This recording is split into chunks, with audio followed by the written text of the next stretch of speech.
شدید خانہ جنگی کی صورتحال ہے اور اس کو رنگ دیا جا رہا ہے شیعہ سنی اختلاف کا۔ اور 1 گھنٹہ پہلے کی رپورٹ یہ ہے کہ سیرین افواج شہر حلب سے وقتی طور پر واک آؤٹ کر گئی ہیں۔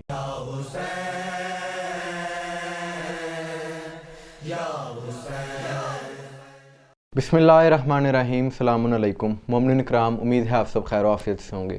آج کی یہ ویڈیو عالمی حالات کے تناظر میں ہے، انتہائی اہم ویڈیو ہے اور ان حالات سے باخبر رہنا اس لیے ضروری ہے کیونکہ موجودہ صورتحال کو دیکھتے ہوئے یہ بات کہی جا سکتی ہے کہ یہ اس وقت جو جنگ ہے وہ 2 ممالک کی نہیں ہے، وہ علاقائی جنگ نہیں رہی بلکہ نظریات کی جنگ ہے۔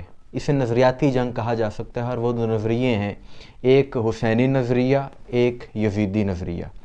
کھل کر اب یہ 2 قوتیں آمنے سامنے ہیں اور مڈل ایسٹ میں خاص طور پر جب بھی کشیدگی بڑھی ہے، جب بھی حالات خراب ہوئے ہیں، اس کا براہ راست اثر پاکستان میں بھی دیکھنے کو ملا ہے اور آپ یہ دیکھ بھی رہے ہیں۔ پارا چنار میں جو حالات ہیں، پورے کے پی کے جو حالات ہیں، وہ سب آپ کے سامنے ہیں۔ اور میں آپ کو یہ بات بتاؤں کہ آج سارا دن بلکہ گزشتہ روز بھی عالمی میڈیا پر اسی حوالے سے بات ہوتی رہی اور اب بھی مسلسل ہو رہی ہے کہ ملک شام کے حوالے سے سیریا میں اس وقت شدید خانہ جنگی کی صورتحال ہے اور اس کو رنگ دیا جا رہا ہے شیعہ سنی اختلاف کا، شیعہ سنی کشیدگی اس کو ظاہر کیا جا رہا ہے، لیکن اس کے پس پردہ حقائق کیا ہیں اسی حوالے سے آج اس ویڈیو میں بات ہوگی اور سارے حقائق آپ تک پہنچ جائیں گے۔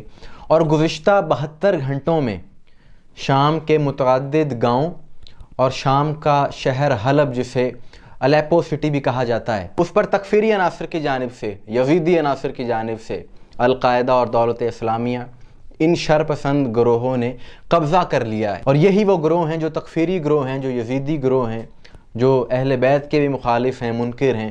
2013 میں اسی گروہ نے حضرت زینب سلام اللہ علیہا کے مزار پر بھی حملہ کیا تھا۔ اب سوال یہ پیدا ہوتا ہے کہ اچانک یہ سب کچھ کیسے ہو گیا؟ اتنی طاقت ان لوگوں میں کہاں سے آ گئی؟ یہ عناصر اتنے پاورفل کیسے ہو گئے؟ کیا سیریا کی افواج نے بھی کوئی تیاری نہیں کی؟ اصل معاملہ یہ تھا کہ جیسا کہ آپ جانتے ہیں کہ گزشتہ ہفتے حسینی افواج کی جانب سے لبنان میں ظاہری طور پر انہوں نے سیز فائر کر لیا حسینی جوانوں کے آگے، وہ لوگ مجبور ہو گئے۔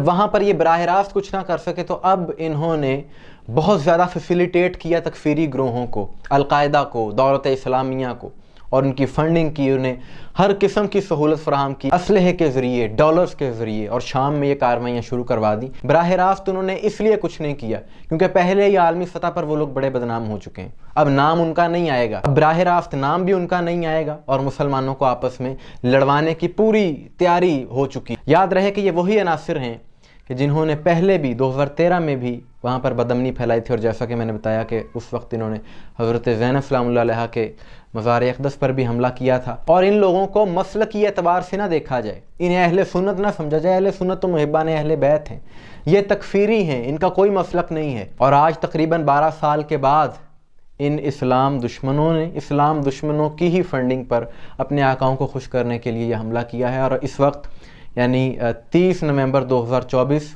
رات کے 8 بج رہے ہیں اور 1 گھنٹہ پہلے کی رپورٹ یہ ہے کہ سیرین افواج شہر حلب سے وقتی طور پر واک آؤٹ کر گئی ہیں، باہر آ چکی ہیں۔ کہا جا رہا ہے کہ اب حکمت عملی بنائی جائے گی، پلاننگ کے تحت دوبارہ سے اس شہر کا قبضہ چھڑوایا جائے گا، لیکن بتانے کا مقصد یہ ہے کہ اتنی حساسیت وہاں پر پائی جا رہی ہے۔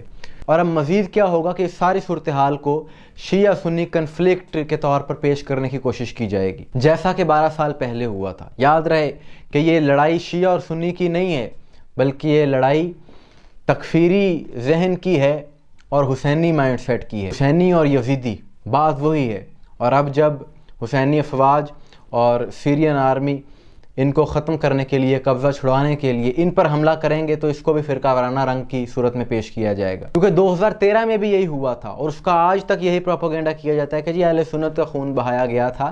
حالانکہ حقائق پڑھ کر دیکھیں، گوگل کا دور ہے، کوئی جھوٹ نہیں بول سکتا۔ اس وقت بھی یہی تکفیری عناصر تھے جن کے خلاف کارروائی کی گئی تھی۔ عام شیعہ اور سنی عوام کی تو کوئی لڑائی نہیں ہے۔ اگر ایسا ہوتا تو کتنے اہل سنت ہے جو وہاں پر پرامن طریقے سے رہ رہے ہیں، لیکن اسلام دشمن قوتیں نہیں چاہتی کہ عالم اسلام میں امن ہو، اسی لیے وہ اس طرح کے عناصر کو فنڈ کرتی ہیں اور اس کے بعد بد امنی پھیلتی ہے۔ اب دیکھنا یہ ہے کہ نتیجہ کیا ہوگا۔ ان تکفیری گروپس کی جانب سے کہا گیا ہے کہ اس کے بعد ہم اپنا رخ دمشق کی طرف کریں گے، لیکن انشاءاللہ اس کو روک دیا جائے گا۔ اور تمام مسلمانان عالم کو بھی اب یہ بات سمجھنا ہوگی کہ اسلام دشمنوں کے اس پروپیگنڈے کو سمجھیں۔ وہ لوگ فرقہ واریت کو ہوا دیتے ہیں، شیعہ اور سنی کو لڑواتے ہیں، نقصان آپ کا ہوتا ہے، فائدہ ان کا ہوتا ہے، چاہے شام ہو، چاہے لبنان ہو، چاہے پاکستان ہو، ہر جگہ پر یہی صورتحال ہے۔ عقل اور شعور سے کام لینا ہوگا تمام مسلمانوں کو۔ مومنین اکرام، آپ کے حوالے سے کیا رائے ہے کمنٹس میں ضرور بتائیے گا۔ مجھے دعا میں یاد رکھیے گا۔ السلام علیکم ورحمۃ اللہ۔